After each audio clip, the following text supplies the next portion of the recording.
এই ভারতের সঙ্গে বাণিজ্যিক যে একটা আ দ্বন্দ্ব তৈরি হলো, সেই দ্বন্দ্বতে আপনি কি মনে করেন জয়শঙ্কর এবং আপনার অজিত দোভাল আ অ্যাডভাইসর এবং উনাদের কোনো ল্যাক অফ কমিউনিকেশন এখানে তৈরি হয়েছে somehow?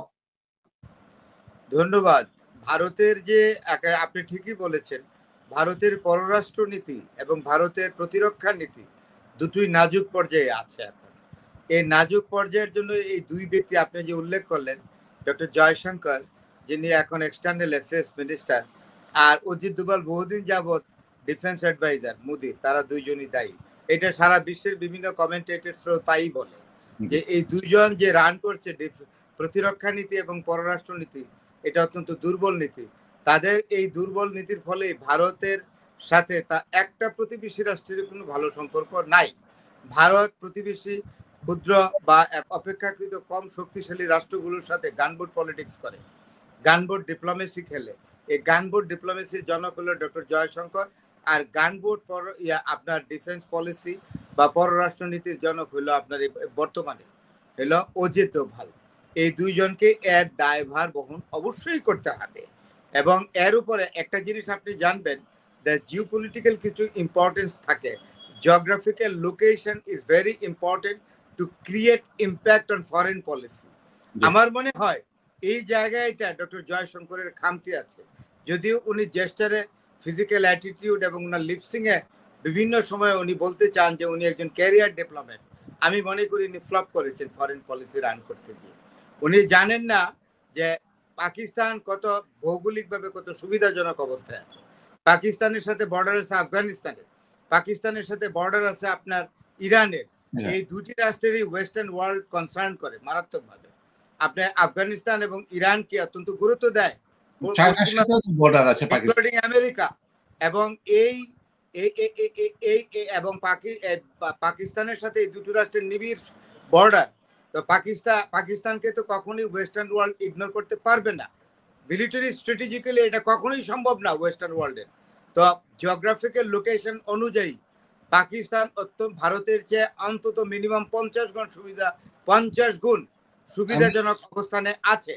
সুতরাং অজিত দোভাল যে ডিফেন্স পলিসি মেনটেন করে সেটা ওয়েস্টার্ন ওয়ার্ল্ড অ্যাকসেপ্ট করবে না।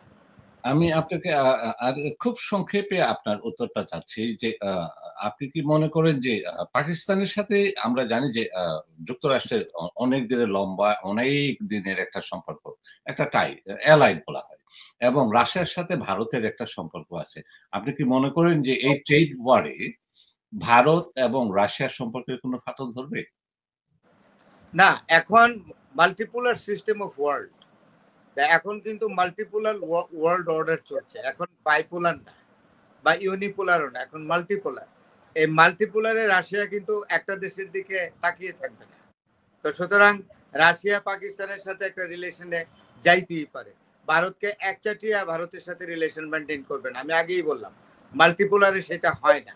আর পাকিস্তানের সাথে ক্লিয়ারেন্স দিয়ে দিয়েছে জেনারেল কোরিলা আমেরিকার। উনি বলেছেন যখন আপনার গিয়েছিল যে শশী থারুর তার মিশন নিয়ে গিয়েছিলেন যে আপনার সিন্দুর অপারেশনের পক্ষে, পেহেলগাম অ্যাটাকের পক্ষে ইন্টারন্যাশনাল কমিউনিটিকে জাগ্রত পক্ষে আনার জন্য, কিন্তু এটা ব্যর্থ হয়েছে এই মিশন।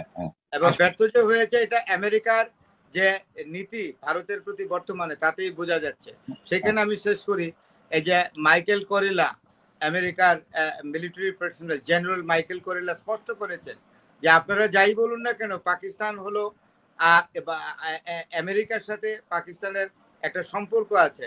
সে হলো আমাদের হলো আমরা একত্রে এই টেররিস্টদের সাথে ফাইট করি, আমাদের phenomenal partner for fighting the terrorist, এটা ফাইটিং দ্য টেররিস্ট।